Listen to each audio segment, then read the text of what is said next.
Can everybody hear me? I could just have a few yeses in the chat box in the bottom left. That would be splendid. Splendid. Okay, right. So without further ado, let's kick off. Good evening and welcome. I'm beaming into you this evening from my dining room, so apologies if the acoustics are a little bit odd. So those of you that know me will know, hopefully, that over the past few months I've spent an awful lot of my energy and, shall we say, blood, sweat and tears writing rebuttals to some extremely dodgy science that's being published at the moment. The latest of which you can find on page 20 of the December edition of Can magazine, and it covers some of what I'm going to be talking about tonight. So if you do want to read a little bit more in depth about what's been going on and some of the subtext behind what tonight's webinar is about, then please go and read that article. But tonight's webinar is really about trying to ditch the negativity that these studies often create. As a scientist with over 10 years experience in research and health-related science, biomedical science, and burying my head in various different papers, it really makes me quite angry and, more importantly, upset when I see these studies that just don't take into consideration all of the different factors that they should be, and as a result end up creating really, really misleading and quite detrimentally wrong health messages in the media. So, as I'm sure you're all well aware, there's been a lot of coverage recently, particularly in the omega-3 arena, that has suggested that what we know as practitioners to be a useful dietary or nutritional intervention is perhaps not as helpful as we once thought. So tonight's webinar is all about clarifying some of the confusion and really tearing those papers to shreds and looking at where, rather than the nutrition and the interventions is falling short, it's actually the research that's falling short. So my sort of take-home message for the night, I guess, is evidence. Sorry, I always get this round the wrong way. Absence of evidence is not evidence of absence. So basically what that quote is saying is that just because we have evidence that something isn't working doesn't mean that it doesn't work, if that makes any sense. It just means that we don't have the full picture. So we don't know every piece of the puzzle in order to make sure that something's working. So I'll raise that again later when it becomes important. So tonight's webinar, as I say, is all about looking at this wave of research that's coming out at the moment and trying to clamber our way a little bit out of these nutrition dark ages that we seem to be in, figuring out how we can use this information to create a toolkit so that we can be the best possible nutrition practitioners out there. So my plan for this evening, and hopefully you'll all walk away being experts in this area, is to, of course, gain a really deep understanding of why so many nutritional studies are failing at the moment and why, frustratingly, all of the publications and the headlines are saying, oh, it doesn't work, when we know that really it should work. I want to help you guys understand how to really, really, really think critically, and I'm sure a lot of you do this already, but just to really refresh and enhance those ideas and make sure you're thinking about things that you might not otherwise have thought about.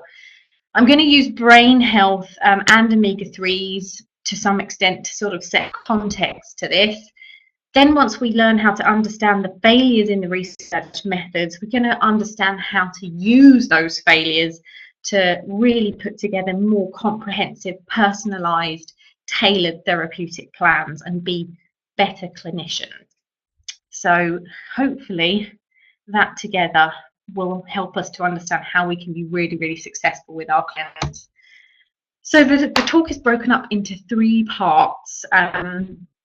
Part 1, as again, those of you that know me and those of you that know iGenus, we are an omega-3 specialist. I'm going to focus the first part of the talk on the recent headlines that have basically really cast some shadow over the omega-3 world and why fish oils fail according to the research headlines. So If you haven't been reading the newspapers, and if you don't subscribe to the Daily Mail, which hopefully most people don't, here are just some of the lovely headlines that have been pumped out into the digital and print stratosphere over the last year or two. And you can see I've put the ones in bold that are particularly delightful. Omega-3 supplements do little to protect from heart diseases, new study says. Insufficient evidence to support omega-3 as a treatment for depression. Do fish oils really keep the brain young? Studies find no evidence that omega-3 supplements slow mental decline. So, as you can see, obviously, omega-3s up until quite recently, we thought were pretty well established as something that's generally beneficial for most people. Most people aren't getting enough omega-3s in general, so surely there's got to be some health benefits associated with using omega-3s and giving them to people who already suffer from the conditions or are at high risk of the conditions known to benefit from higher omega-3 levels. But why are these headlines coming out? I mean, what's going on? Why all of a sudden has there been this huge wave of really weird and wonderful things being published? What we need to start thinking about is actually what's going on behind the scenes. So wonderful, wonderful, wonderful researchers out there, Clemens von Schacke and William Harris. They are dedicated to the world of omega-3 research, and collectively they've done an awful lot of really wonderful things in actually helping the scientific world to understand that when it comes to omega-3 interventions, we don't just chuck omega-3s willy-nilly at people and expect to see amazing life-changing outcomes. There are so many factors that we need to consider. And because most of these studies aren't considering any, if all of these factors, there are so many inconsistencies within the studies themselves. So firstly, if each study is looking at a completely different population, even if they're looking at the same outcome, you're going to get a huge variation in diet. If the participants have different backgrounds, if the actual endpoints used to determine whether or not a condition is being benefited are different, whether or not it be a biomarker, incidence, survival rates, if all of the endpoints are different from study to study, then there's going to be significant difference in terms of the conclusions made. Whether or not people's baseline omega-3 levels or fish intake are the same, whether or not patients have been measured to see if they have a good level of omega-3, no level of omega-3, and really starting to look at all of the different factors that are going on. What else could be impacting the activity of the nutrient going in? We are biochemically unique, so why should we expect an overall benefit to be seen in people who are completely different from the outset?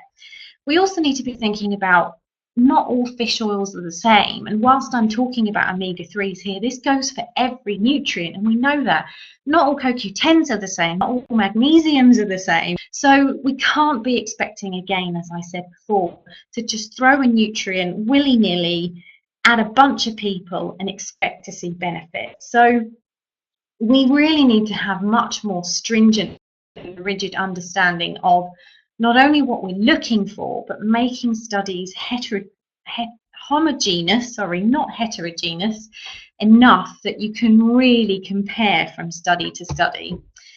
So as I've already mentioned, we know we're biochemically unique. The world of nutrigenomics, nutrition, is in an absolute boom at the moment, and it's something that we're increasingly aware has to factor into clinical practice.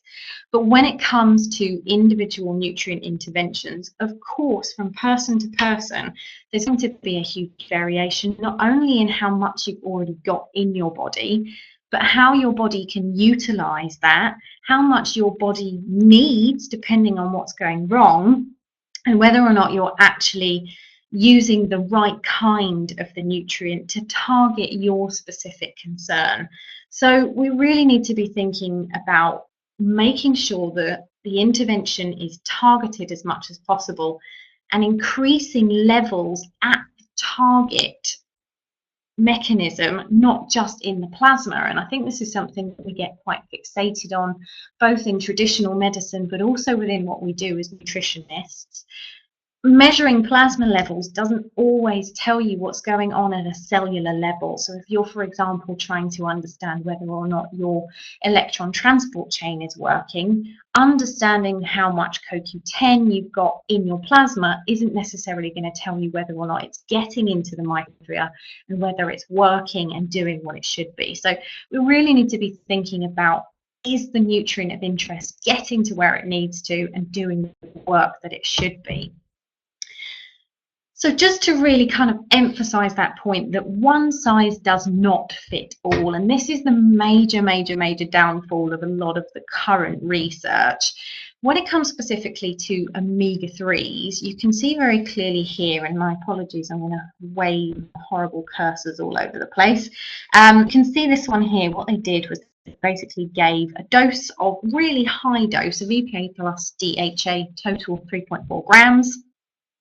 Taken with breakfast, and then they tracked the change in EPA and DHA levels in the plasma. So this is just a really simple absorption study. It's not telling us whether or not the omegas are getting to the cells, whether the omega-3 index specifically is going up, but it is telling us whether or not the omega-3s in the first place are being absorbed. So over the course of one day, you can see that this black line in the middle very clearly shows us that on average, people's omega-3 levels go up when you give them a very high singular dose.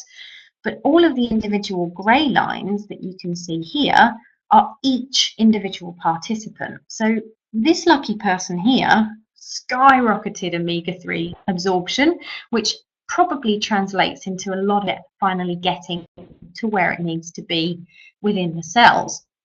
These poor people, however, saw relative flatline of omega-3. So even though they were getting an absolutely huge dose, not very much is happening. So unless we can understand those mechanisms, unless we can dose accordingly, we're not going to see the same outcome in every person by giving them the same dose. This one actually does look at omega-3 index. So this was over a 6-week intervention. So they looked right at the beginning of the study, and the black bars here are where people's omega-3 index started. So this is EPA plus DHA within your red blood cells. So the omegas have actually incorporated into the cell. Over the 6 weeks, again, relatively high doses, considering sort of an average population who doesn't eat an awful lot of fish.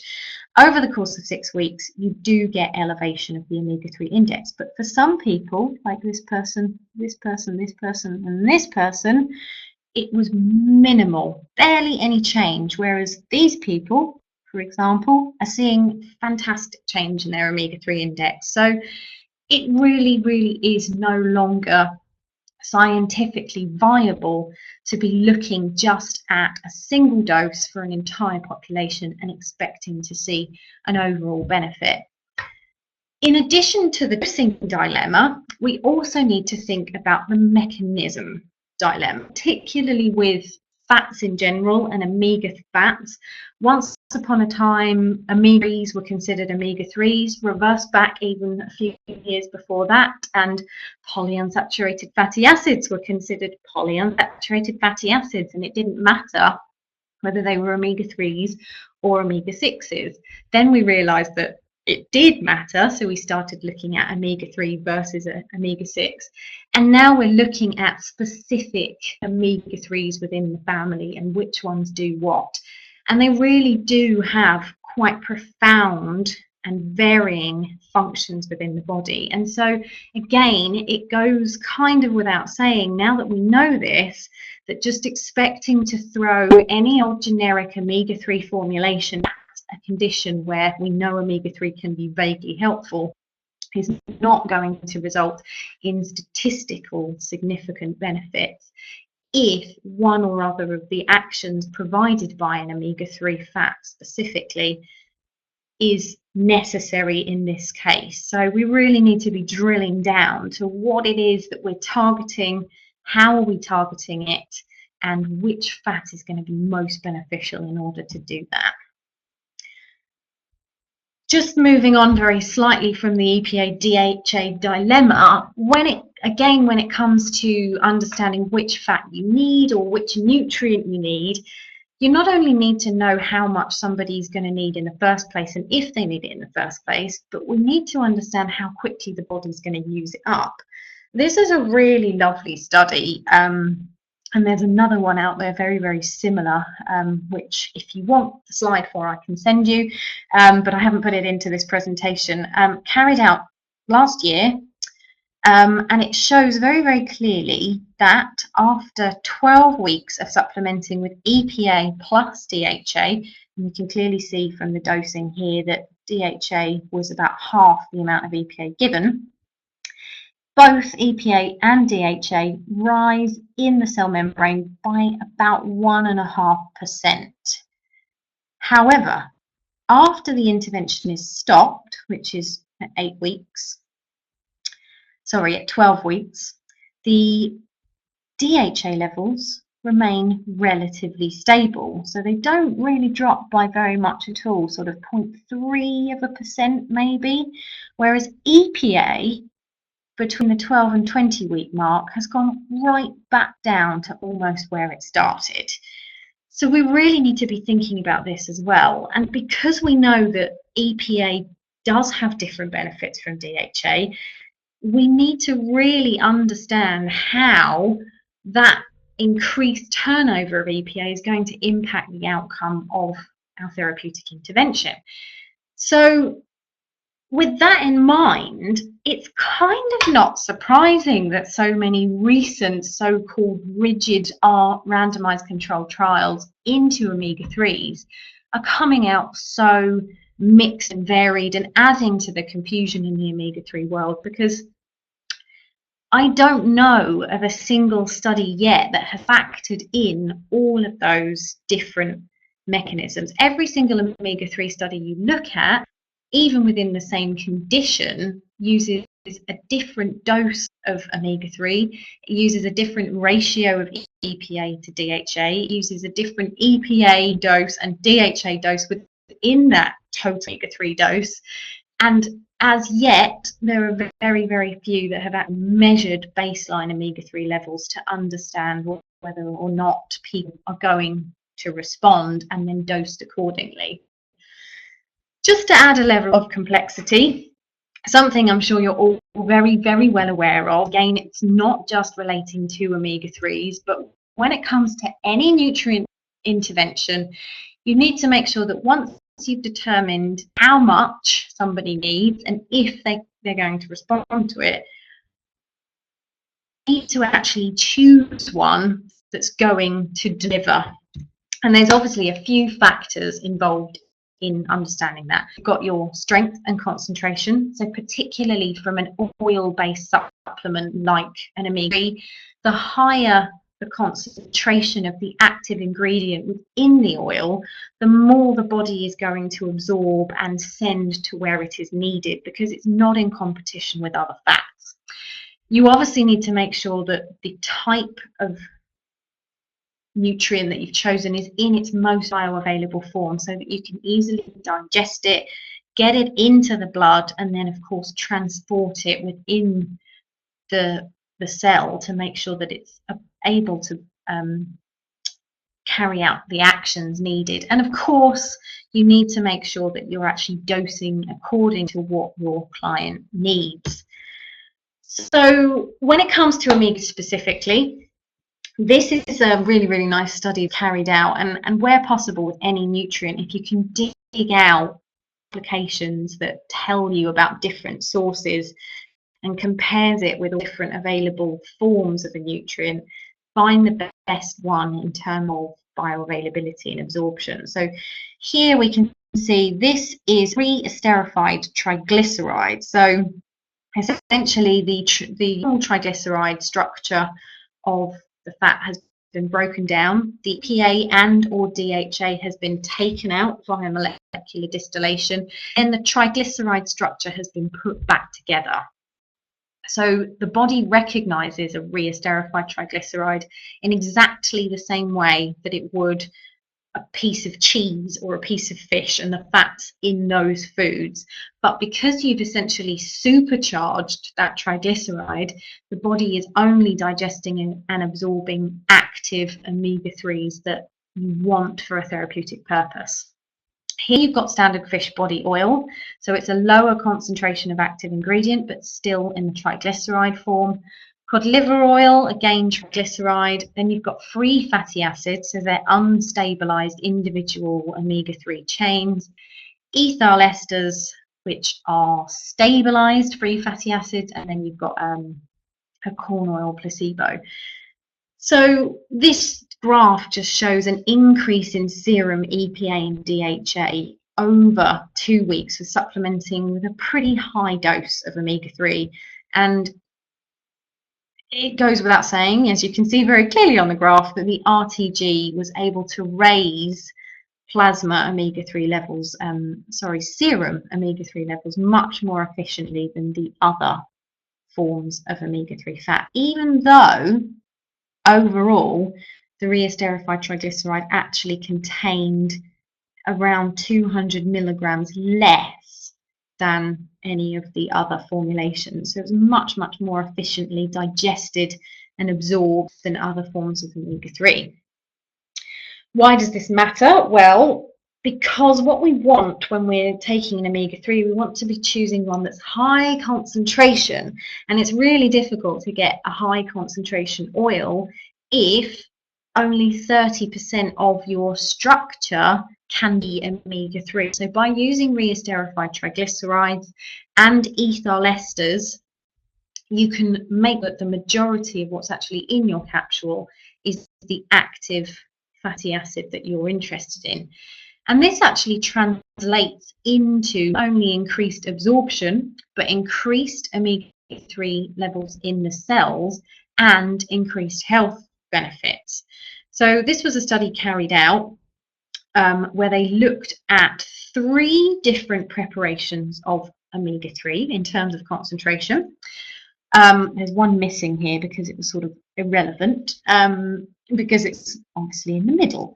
So we've got 62.5% concentration, which means obviously about 40% of the oil would be non-EPA and DHA fats. Then you've got an 85% oil, so 15% is non-omega-3 fats. And a really high dose, 5.1 grams, was given to this group of people.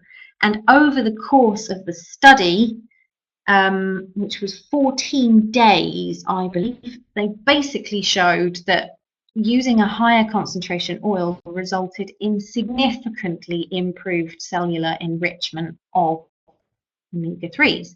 So this is fantastic news because there's no point in taking an omega-3 just for the hell of it. You actually want it to get into the cells and you want it to work. And in order to make it work, you need to raise cellular levels to a specific threshold. So taking a higher concentration, again, reduces that competitive nature between fats and make sure that you're getting as much as is humanly possible actually into the cells where it's then going to have a positive bit. So when we then look at the subsequent health impact of the different concentrations, even though there's only a relatively minor but significant difference between the cellular enrichment, it actually resulted in over 4 times the improvement in health outcome, and this was reduction in triglycerides specifically. So the more you get into your cells, greater the cellular enrichment, obviously the greater the health benefit that you're going to be seeing. And this is important for seeing benefits in clinical studies, because if people are only seeing slight improvements, it's more than likely that those improvements aren't going to actually take them to a point where they're going to see this. If you're only raising levels slightly rather than significantly, is that going to be enough to actually make sure that the associated health benefits are kicking in? And this is where a lot of the studies are going wrong at the moment. So once you've chosen your highly bioavailable and your high concentration oil, and I think this probably goes without saying for most supplements, is that you want to take a product, and it, not just specifically an omega, but a product that contains high levels of active ingredient for the total volume, because everything you put in your body has to be digested and processed. So the less other stuff you can consume, the less that's going to get in the way of absorption of your active ingredients, and then the more likely it is that those ingredients are going to work. So once you have chosen a highly bioavailable and a high concentration product that has limited added ingredients or extras that aren't useful to your health, then you need to think about getting the dose in. And this is where looking at comparisons between different omega-3 formulations and supplements becomes important, because a year or two ago, the krill oil world was absolutely thriving. I think to an extent it still is. When I'm out and about doing my training and lecturing, people still come up to me and go, "What do you think about krill? What do you think about krill?" Well, here is what I think about krill. This is this is ethyl ester. This is phospholipid and krill, and this is a standard fish oil. And these numbers show you the percentage increase in omega-3 levels in the cell. So this is after just 1 month of taking one of these supplements. The ability for either a triglyceride or an ethyl ester relative to krill or a standard 30% fish oil to increase total omega-3 levels is absolutely mind-blowingly better. And similarly, if you look at DHA on its own and EPA plus DHA, and in this column here, or this section here, as you can see, EPA levels go up dramatically. I mean, EPA is very, very well absorbed, but as we've seen, it turns over highly, so we want to get a lot in there. But actually these were high EPA formulations, which is why you see so much greater enrichment. But even with the DHA and the total omega-3s, RTG clearly stands head and shoulders above the rest. Ethyl ester is not too bad when it comes to total cellular enrichment, but krill really just does not cut the mustard. So if you like pouring your money down the drain, or it's just an insurance because you're generally otherwise healthy and you like the fact that there's a bit of astaxanthin in there, then krill is not the way to go. And definitely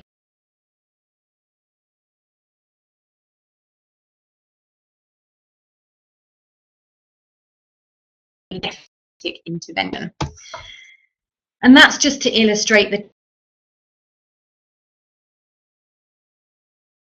omega-3 research. So the RTD ethyl ester were definitely, again, head and shoulders above standard fish oil and the krill oil in terms of increasing omega-3 index, which is obviously necessary for a clinical benefit, and reduce the AA to EPA ratio, which is also, of course, very important for controlling inflammatory processes.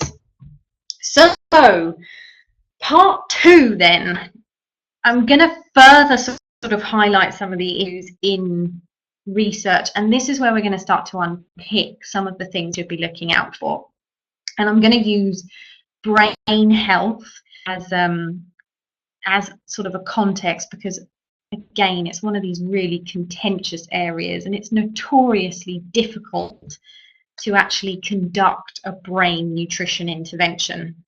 But why? Why should it be? Surely the brain of all things should be something that we should be able to test quite easily, because it's conscious processes, it's learning, it's calculation, it's functionality.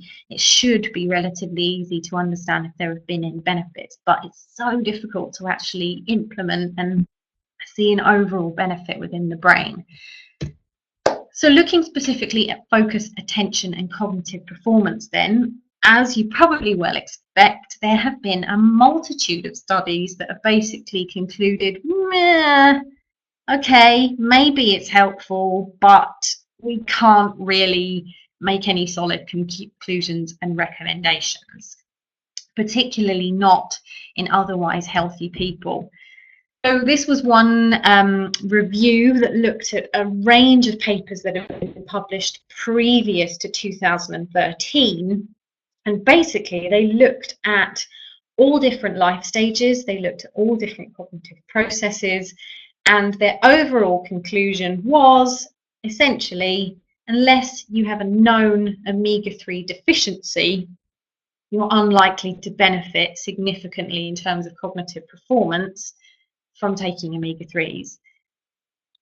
And my response is, really, are you surprised? Because it really just doesn't make any sense to be expecting significant and overwhelming change in something that's probably already functioning relatively well if somebody doesn't have a specific requirement for that nutrient. And I'm going to go into a little bit more later about our expectations of nutritional interventions and why these in themselves are partly to blame for a lot of the negative outcomes. So it really sort of isn't rocket science to realize that if you're not requiring a nutrient, you're probably not going to see amazing benefits by taking that nutrient. This was another study, very, very, very similar. Again, they looked at whether or not omega-3s could actually enhance cognitive performance in school-age children right the way through to adulthood. Again, very similar outcomes. They basically said, well, whilst omega-3s are good for you, they're not going to enhance your brain performance, but we do think DHA is helpful for memory and learning. So by this point, I started to think, obviously being an omega-3 researcher and an omega-3 educator, I started to think, hang on a minute, there's got to be more to it than that. There's got to be more than just, well, whatever, you know, it's not harmful, but it's not going to do an awful lot of good. Knowing the processes within the brain and all of the contributions to structural components, communication, information that omega-3s play in the brain, there had to be more than just yeah, whatever if you fancy it, but don't expect much outcome from such a review. So I did my own analysis of their results, and if you want the proof, I have the highlighted and scribbled on paper in my desk at work, so feel free to ask me to send you photographs of my rigid tearing apart of this paper. But essentially, I went through the outcomes of each individual paper that they included to look for overall messages, because what they hadn't done, as again with so many research papers, was they hadn't broken it down into specific areas. So rather than going, well, let's look at memory, let's look at learning, let's look at attention, let's look at speed of processing, they just kind of said, you know, overall things aren't really changing with omega-3 intake. And they also, of course, haven't looked at whether or not the people that they were including were always low on omega-3s or needed omega-3s. Some studies did, but a lot of them didn't. So these were my take-home messages, that yes, DHA was useful for memory and learning, but only if someone's baseline level was low, baseline intake low. EPA had to be in excess DHA for cognitive performance and in particular attention benefits to be seen. In those studies where they did give a higher EPA dose, then there was definitely some positive outcome in this area. DHA-only supplementation actually in a few papers resulted in detrimental cognitive performance. So there was some sort of confusion around that, and obviously if you're seeing some papers that are saying it's not a good thing and others saying it might be okay, it's going to cancel out any overall benefits. A lot of the benefits that were attributed to DHA were purely associated with increased blood flow. We know that omega-3s, and specifically DHA, is very good for relaxing the blood vessels, preventing the blood from being sticky. So if you're getting better blood flow, better circulation, lower blood pressure, you're getting more delivery of nutrients and oxygen to the brain. So you're going to see a lot more ability and capacity for the brain to perform because it's got more to work with. Short-term interventions, there were many of them within this review. Obviously, no benefits to be seen. We know when it comes to omega-3s, you need to stick with omega-3s for a minimum of 12 weeks before your cellular levels plateau. And for most people, it's at and after that point that they start to see the health benefits kick in. And of course, you need to give a dose that's actually going to be useful and achieve cellular enrichment. So when it comes to the brain, we know that the brain is really complex, and there are so many things going on that it sort of, to me, seems a little bit daft that we're expecting one nutrient to just sort of raise its head and be, I'm a hero, I believe everything. And that's kind of really what I wanted to highlight with this paper and the next two that are mentioned here. These were actually studies done looking at Red Bull, which we know contains a lovely combination, pretending that there's no sugar in, different mechanisms and different pathways, and enhance different performances of the brain, and collectively results in a statistically significant perceived actual benefit to cognitive performance, memory, well-being. So the point I'm really trying to make is we can't rely, particularly in something like the brain, which is so complex, on just one nutrient to give us these amazing benefits that we're expecting to see. We need to be thinking about not only just a targeted benefit, but supporting all of the surrounding pathways and mechanisms to allow that benefit to really take effect. And without doing that, it's unsurprising that we're seeing relatively sort of dull and uninteresting results coming out of brain-related nutrition interventions. So that's just to highlight that the combination of L-theanine with taurine and caffeine in particular stimulates multiple different pathways, helps multiple different neurotransmitter activities, and collectively does result in some really pretty awesome, mind-alteringly wonderful benefits. And those of you who've seen me lecture live know well that I have a drawer full of these things ready for when my brain is feeling half asleep. Okay, so moving then on very quickly to mood balance. Again, just really quickly looking at omega-3s. Some of you may or may not have seen recently, and I'm sorry, that slide is looking really quite terrible on this presentation. You will get this emailed out to you, so it will be a bit clearer. But just to sort of explain for those of you who don't know, this is a forest plot. So when a meta-analysis is done, basically all of the papers that are included in a meta-analysis are plotted on this scale of either positive outcomes or negative outcomes, and then the overall benefit is looked at. So this was published by the Cochrane Review, the Cochrane group, which a lot of people, and in particular more sort of traditional scientists and certainly medics, consider to be the absolutely most amazing go-to bank of evidence-based practice in order to determine what does and doesn't work. Myself included, once upon a time, would have quoted the very same thing, like, oh, just, you know, go to Cochrane, they'll know, they'll have the answers. This was published literally last month, I think, and it created a wave of headlines, which was really, really, really frustrating. And again, if you follow me at all on the interweb, you'll see that I posted some quite rude comments, nice rude comments, but some quite sort of to the point comments saying, this is absolute madness, what in God's name are you doing?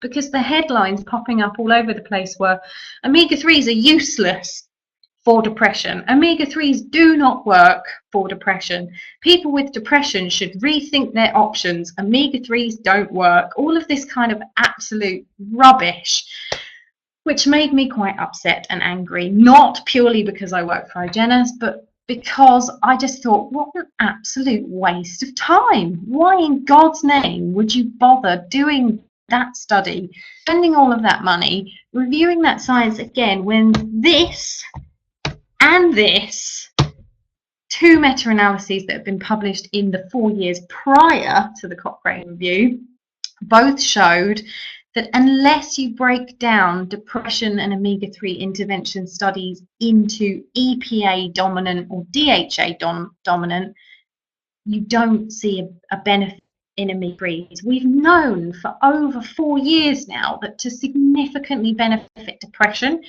have to take predominantly EPA, and this very clearly shows it. This was Subleti in 2011.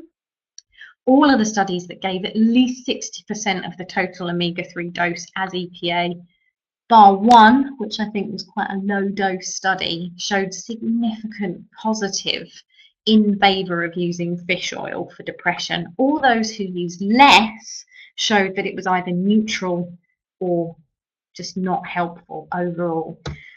And then this study done in 2014, again, he broke it down into subsections, and this will be much clearer when you get the slides sent round, of either pure EPA, mainly EPA, mainly and pure EPA together, or mostly or all DHA.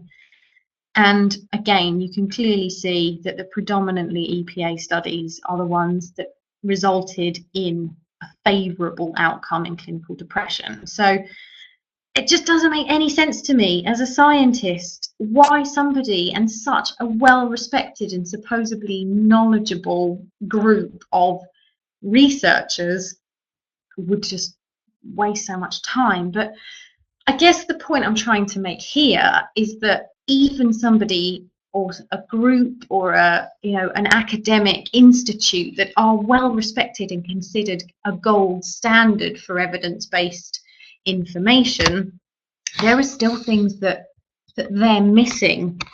When you do a research paper, when you do a literature review, or you do a meta-analysis, you have a set of terms that you use to plug into PubMed. And I'm sure many of you are aware, because in your nutrition various different courses, you'll have to do evidence-based assignments.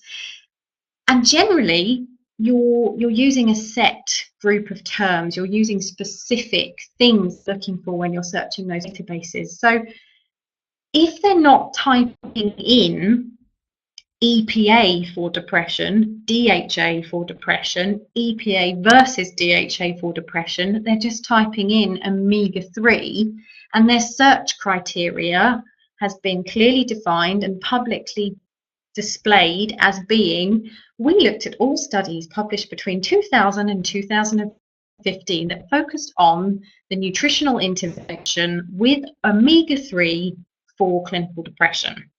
If that's what they're searching for, and that's what a lot of these meta-analyses do, they're going to completely miss the fine detail that's out there, that's being done by people to clarify this confusion. And actually, I've said about 93 million times already that it's a complete waste of time.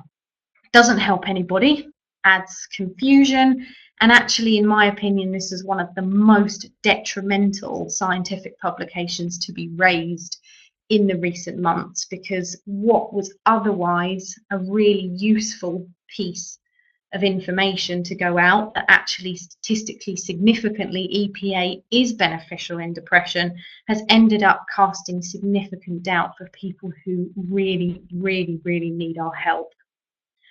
Moving on, before I get too emotional about it all, this some of you guys may have seen before, and I'm not going to spend too much time on it, but it just explains the mechanisms behind why EPA is so important in depression. And I'm sure many of you are well aware. But essentially, this is the tryptophan metabolism pathway. When you have high inflammation in the body, high stress, high inflammation, it actually triggers these enzymes such as indolamine, and they shuttle the metabolism of tryptophan down this kynurenine pathway, which we know then ultimately results in high levels of potentially very, very negative metabolites. These metabolites can build up and cause neuronal damage. Now, that in itself is pretty horrible, but when we've got tryptophan shuttling down this inflammatory pathway, it's not converting into 5-HTP and ultimately serotonin. And of course, if we had another box here, it would be melatonin. So we end up with depression and sleep disturbance. Tucking a decent amount of EPA into the body, and scientifically established around about 1 gram a day, actually then gets rid of these pro-inflammatory cytokines or significantly represses them. The shuttling of tryptophan then resets to where it should be, towards 5-HTP, and knock out a significant amount of this kynurenine pathway stimulation, and ultimately feel calm and sleep better, and your mood is elevated. So that's why in depression in particular, you need so much more EPA than you do DHA. And just really quickly to harp back to this point here, we know that EPA turns at such a dramatic rate that if you're not giving huge amounts more EPA than DHA, then you're just going to completely miss out on the benefits. Okay, a few more things just to cover, and then we'll get into the nitty-gritty of how to put this all together in clinical practice. Vitamin D, not just in mood, but throughout the body. We know, again, as nutritionists, that if somebody's vitamin D deficient, they're at risk of pretty much every chronic modern illness out there. But, surprise, surprise, thank you very much, BMJ, for this lovely and completely useless study that you published this year. Vitamin D supplements, should they be recommended for preventing chronic diseases? And I went to the BMJ, and basically on their main website, you don't have to pay for the paper or download it. Bottom line, so their overall conclusion, do not recommend vitamin D supplements to prevent chronic disease, because clear evidence does not exist to prevent adverse effects, essentially. Fantastic. And adverse effects themselves cannot be excluded. So not only are they essentially saying vitamin D is useless, it's not going to prevent illness, taking it could be potentially harmful. Fantastic. Just what the public needs to hear.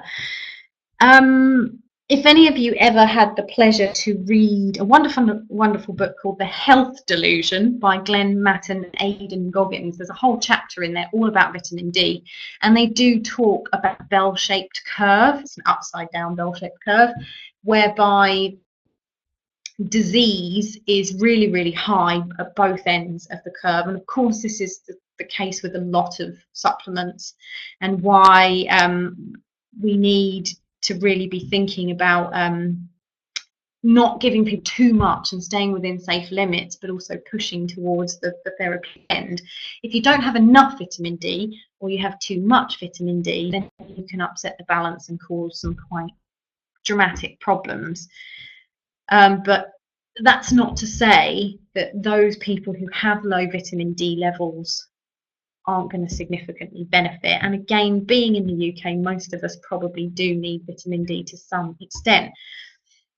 So this study was again a meta-analysis, and it looked at all of the different papers specifically looking at vitamin D in depression, because depression and vitamin D have not been friends from a research perspective. And essentially, this guy said, well, this is ridiculous because we know that vitamin D is really, really helpful. What's going on here? And he looked at, similarly to the omega-3 study I was talking about, he looked at the individual studies that were used and identified what the researchers had done wrong. So actually most of the studies included had either not significantly elevated vitamin D levels, or they had not given a high enough dose to actually reach significant benefits for one reason or another. They'd not tested people to find out who needed vitamin D, so some people were getting too much of it. And essentially he went through and identified that all those studies where they used vitamin D in people with clinical depression who had a deficiency of vitamin D, they gave them enough vitamin D to make a meaningful difference to their vitamin D levels. They were the only ones that resulted in significant outcomes. I'm not going to spend much time on this, but I just, again, really want to clarify this sort of collaborative effort of nutrients within the brain and within the body as a whole. Really, really, really, really contentious area. And one of those horrible headlines recently was looking at cognitive decline, and my article in CAM magazine focuses specifically on that study and why it wasn't great. But we know that omega-3s are really good for the brain. We've discussed the mechanisms in various different webinars prior to this. But if you're not giving the right amount to the right people who need it and for long enough at the right time in the life course, then you're, of course, not really going to see positive benefits. Similar story with B vitamins. Actually, looking at a lot of the research, mechanistically, we know that B vitamins are wonderful, and we know that they support multiple different pathways essential to optimal brain function: detoxification, inflammation, of course, and of course homocysteine recycling, which is a huge factor within risk of cognitive decline. But similarly to the omega-3 studies, a lot of the B vitamin studies have been largely disappointing in terms of positive outcomes. But this study then came out earlier this year, and hopefully most of you are now aware of this study, when the researchers stratified their groups, making up words now, stratified their groups into who had a high, medium or low omega-3 status, and then looked at the impact of the B vitamins given. They found that there's a significant interaction between omega-3s and B vitamins in terms of brain volume and brain shrinkage in cognitively impaired older people. So you need omega-3 levels to be optimal for your B vitamin intervention to work, which is again something that's possibly not rocket science, but is also quite innovative and exciting, because finally we're breaking through some of these barriers where we're realizing that we need to really be thinking of what interacts and how things work together to make sure that you're really giving people the best opportunity to see benefits. And with cognitive decline being so high on the public health agenda, I really hope that more and more and more studies like this are going to be coming out over the next few years. Finally, then, with brain health specifically, because it's so complex, there are so many things that impact the brain, and we can't be arrogant enough, surely, to think that just by giving one teeny weeny little nutrient that we're going to have a significant benefit in an entire function which involves so many pathways and parts of the brain. If somebody's phosphatidylcholine, for example, is low, if their antioxidant levels are low, if their digestive function isn't working, if the structures of the cells aren't working, then there's absolutely no way we can expect a single nutrient intervention to prop up all of those potentially very, very, very damaged and unhappy pathways. And of course, you cannot have optimal brain function if you're exhausted, if you're stressed, if you don't move, and if you don't use your brain as you age and get active. So taking these factors into consideration alongside the nutritional interventions and actually controlling for factors that could impact whether or not we see a nutritional intervention working or not working is also really, really important. So just to recap on my rant slightly there, why are brain studies so extremely difficult? Well, we need to make sure first and foremost that we're using the right population for the study. If they don't need the benefit, if they don't have low levels, then there's absolutely no point in testing them. Do you use single isolated nutrients, or do you use blend nutrients in order to get an outcome? We cannot expect a single nutrient to perform if other nutrients that would otherwise support that activity are also lacking. What else might be going on that could be affecting these participants' brains? We don't know, and often this isn't factored into a brain study. If life is hunky-dory at the start of the study, but then 6 months into the study, their partner is diagnosed with terminal cancer, they lose a parent, something horrendous happens, we just don't know. And we know how sensitive the brain is to stress. So it's something that really needs to be considered as one of the confounding factors within a brain study.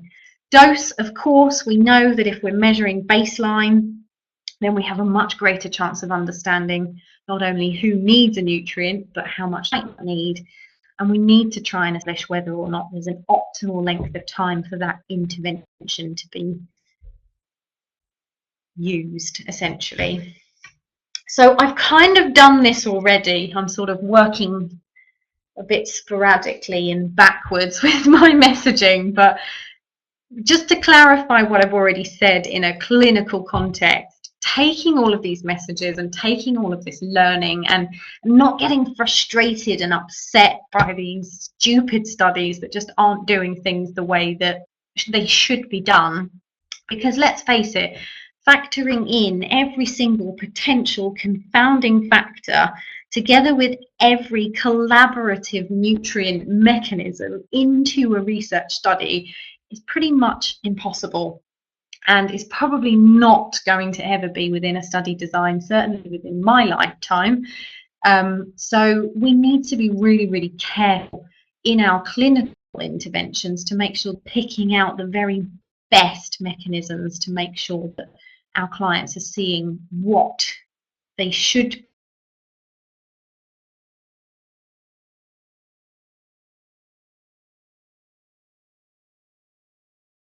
be seen without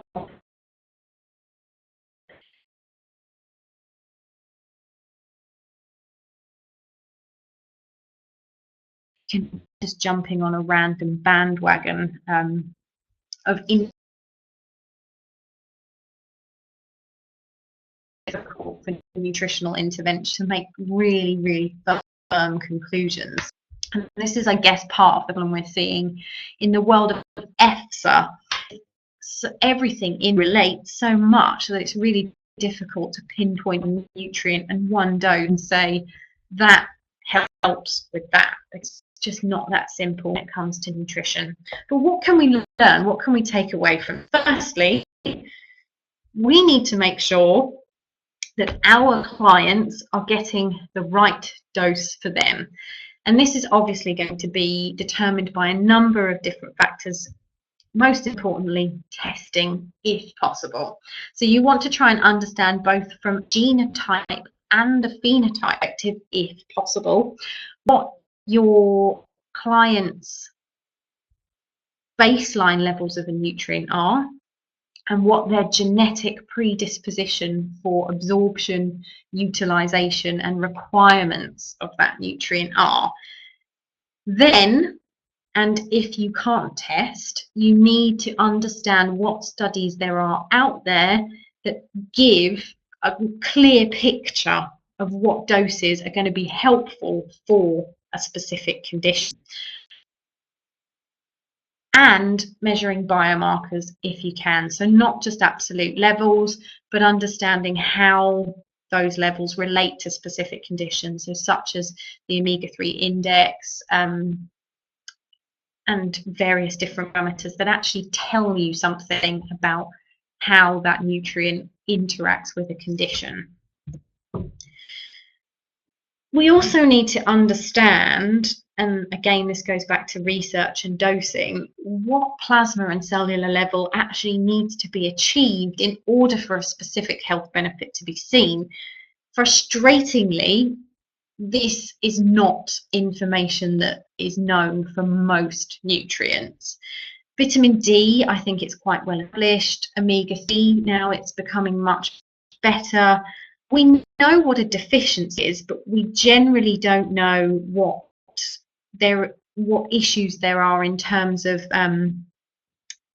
optimal levels. So there's this huge discrepancy between like a clinical deficiency and optimal health levels of a particular nutrient.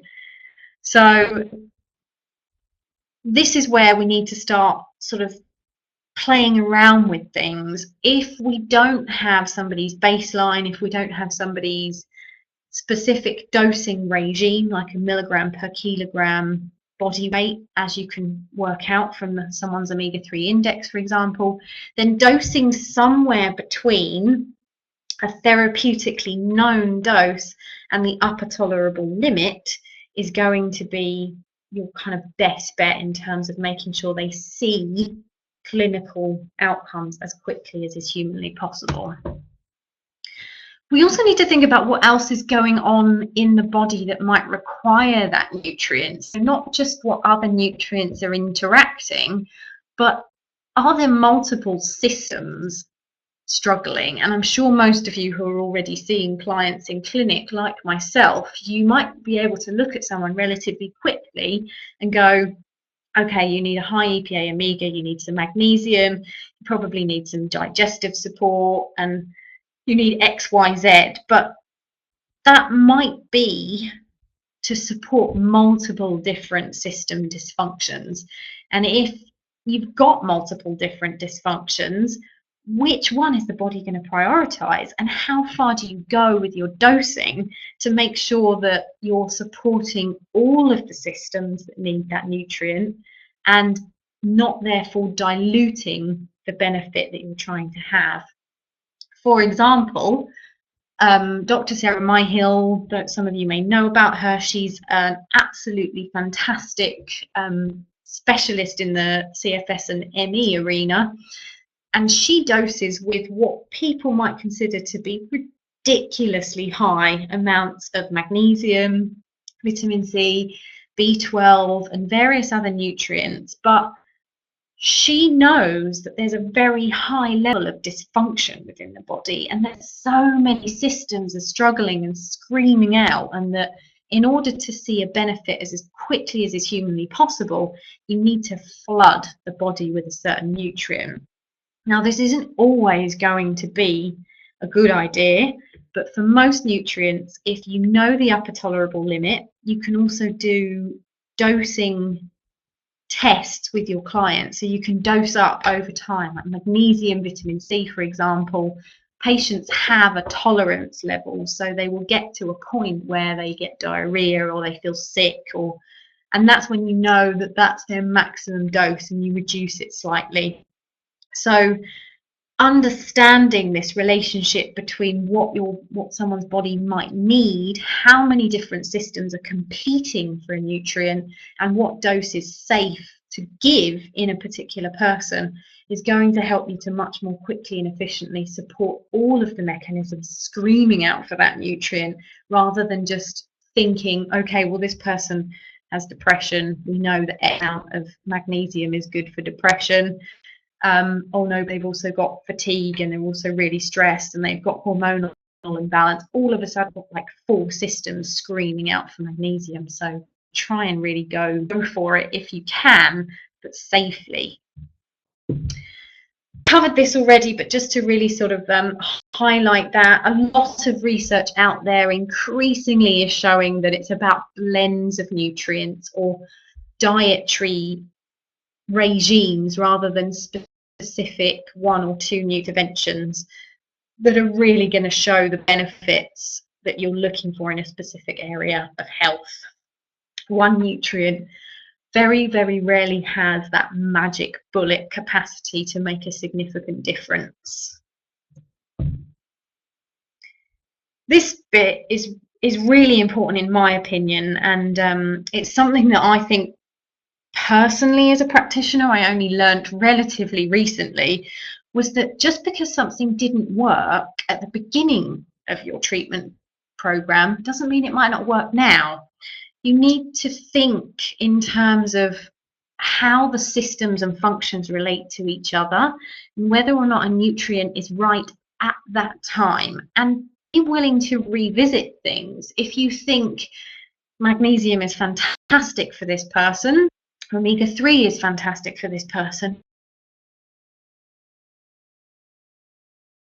but they've known digestive deficiencies, for example, then giving them loads of magnesium isn't necessarily going to be helpful because they're probably still not going to fully absorb all of it. So whilst you want to give some to avoid deficiencies and prevent them, it might not give you the overall benefits that you were hoping. Kind of try and test things and come back to things that you think should work but haven't necessarily worked before.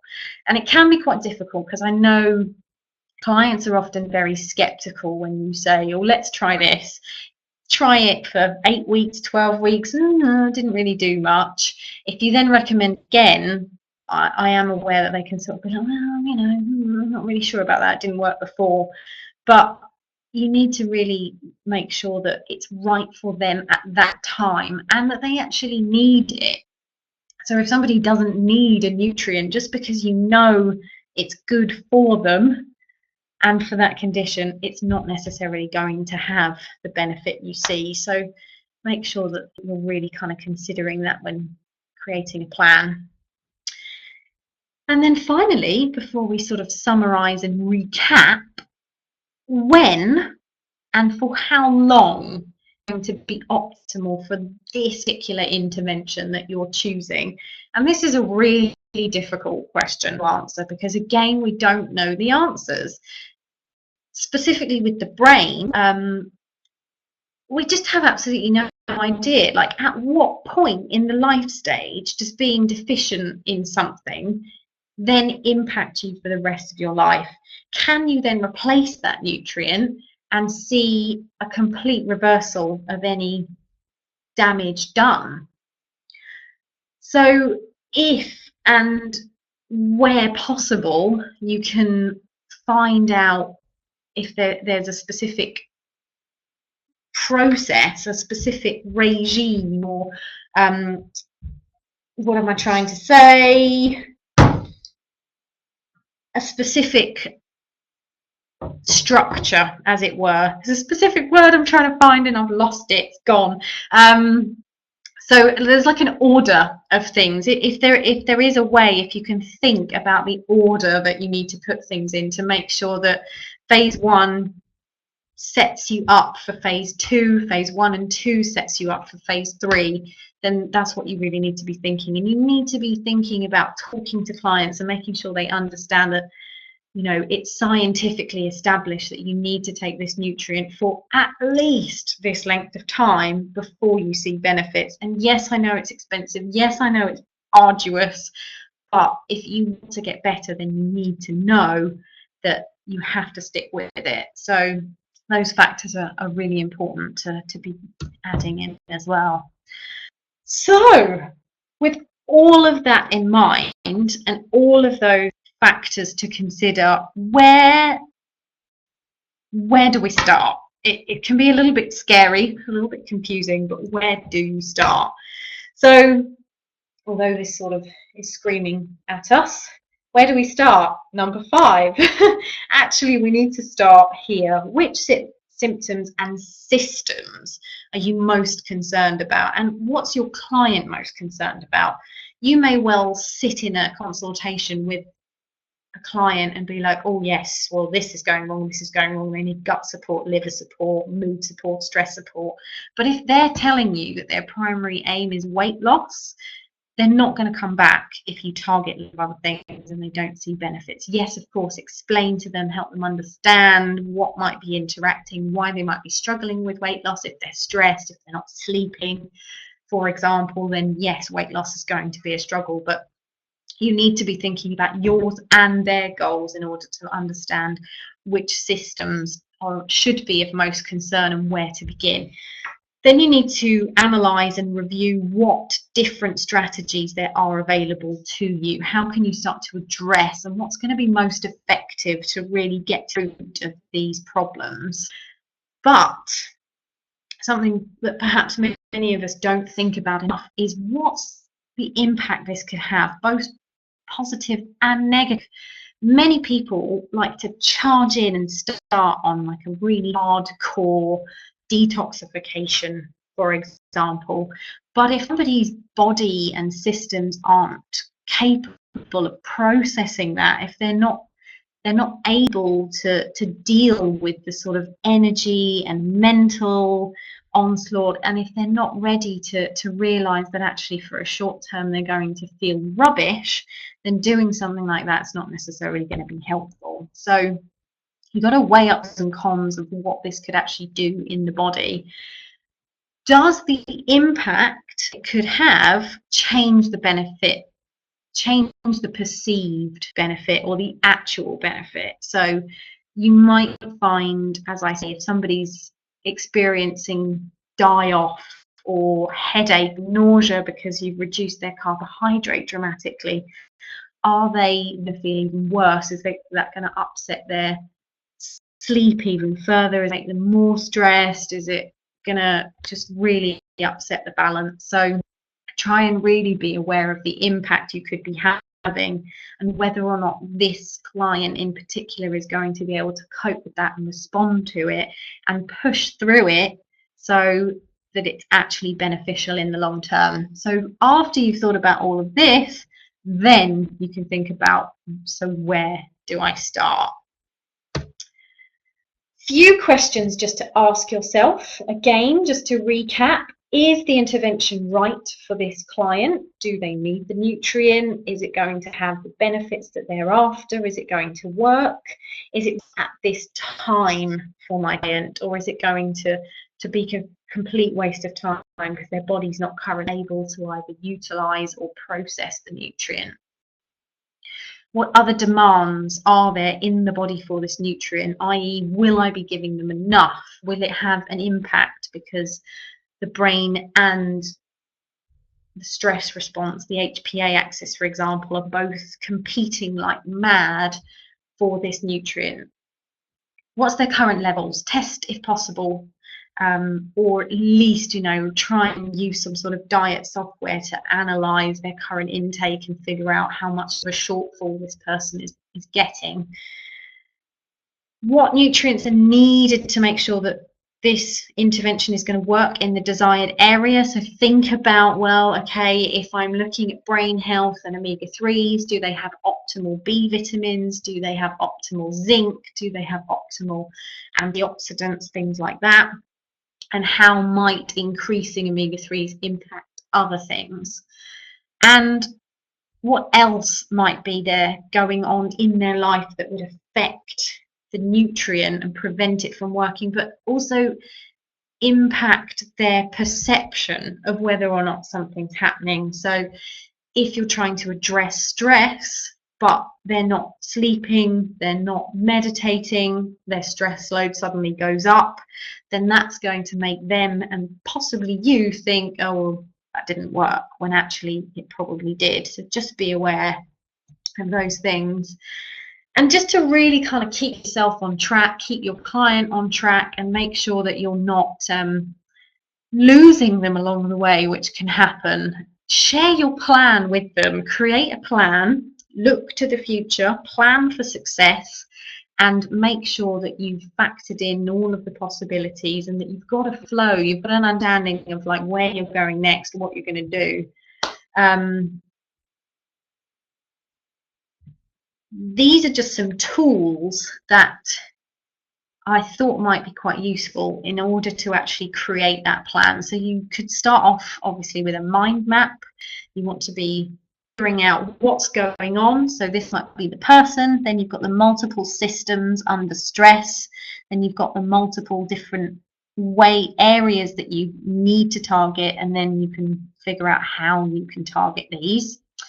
Once you've decided kind of where you're going to start and how it's all going to relate, you can then use sort of project management software almost to say, right, okay, for the first 3 weeks, we're going to do an antimicrobial followed by a repopulation of the gut, for example, and perhaps some tight junction support, so glutamine and vitamin A and things like that. Once you're then confident that digestive function is better, you might then start to introduce some nutrients that are needed at high levels. And once you know the digestive system can cope and more is going to be absorbed, then you can start doing more. And then you're seeing the benefits. You can maybe get rid of some of this so that they're not rattling around like a tin of Smarties, and start adding in some more tailored specific support. So once you're seeing improvements in their kind of key symptoms, you can start working on the more underlying factors.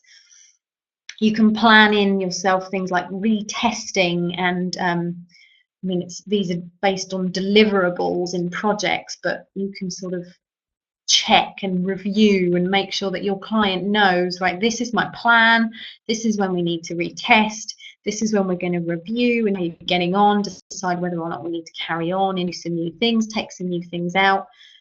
A supplement is exactly that. It's designed to top up and support and should never be as a single high dose forevermore. Clients need to know that, and I think they appreciate that as well, is it's not like, here's your supplement regime, go and take this forever. So make sure that they're involved, they're part of the decision-making process, they're happy. And if you involve them as much as possible, they're much more likely to stick with it. I always make sure that every client I work with, I explain what I'm going to do, how I'm going to do it, what I'm hoping that's going to achieve, and when I want to review and recap, and how much I need them with me to make sure that it's actually really going to work. And that's kind of, I think I put that on this slide. Yes, here, make sure the client can be and is committed to compliance. And if you fill them in to what you're going to do, why you're going to do it, hopefully what outcomes you're expecting, then they should be much more sold on sticking to the regime. Also give you feedback much better. I always say to my clients, please, anything that happens, changes, positive, negative, whatever, let me know, because if there's an adverse effect, we can change things quicker. We don't have to wait for our 12-week review. Come back to me as soon as is humanly possible. You also need to obviously be careful to not overwhelm the system, to introduce things slowly, make sure that the baseline diet is supported, and that when you are changing things, you don't change so much that you also don't have any idea what's working. If you're doing so many different things, the chances are that there's going to be some anxiety down the line, because you don't want to take anything away, you don't want to change anything, because you just don't know what is and what isn't working. Take everything away because you think nothing's working, then you can ultimately end up with a crash. So be steady, work the gist of linearly, and make sure that you're really thinking things out. So there we go. That's pretty much it. Just to summarize, of course, you need to really be planning this whole process out, even if it's only in your head.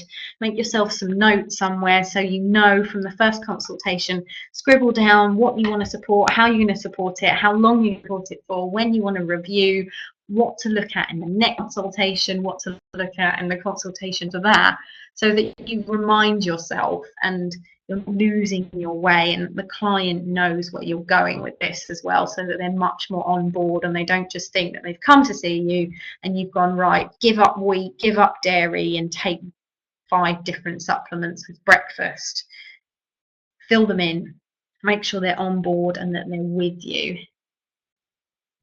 And that's really it. And those of you, just from an omega-3 perspective, if you don't already know, if you want the most effective, fast-acting and clinically wonderful intervention, then I thoroughly recommend that you head over to the iGenus website at some point in the not too distant future and check out our Optio3 fatty acid test and our Pharmepa Restore and Maintain, because collectively these are designed to give your client the most personalized and tailored and clinically relevant results as is humanly possible. And that's me. Get in touch. Please, please, please email me, ring me if you feel like it. This section of the website has lots of useful resources, and after Christmas we'll hopefully have a lot more. I am aware that I've rabbited on for quite a while, as I tend to with these webinars, but hopefully you found that useful. Hopefully you found the content really quite relevant and helpful, giving you a few things to think about. If, as I say, you've got PAM magazine to hand, then page 20 you can read the article that I wrote, which recaps a lot of this, takes you more in depth into specifically some of the studies that have been conducted that have been negative. And yeah, come to our next webinar if you can. It's a very exciting one, so keep an eye on your inbox. If there are no questions, all I guess that leaves me to say is, and this is a bit scary, but have an absolutely wonderful, wonderful, wonderful Christmas and New Year break. Relax, be happy, don't overindulge too much, and look after yourselves, and I'll catch you all in 2016. Take care, everyone. Have a very, very lovely evening, and good night.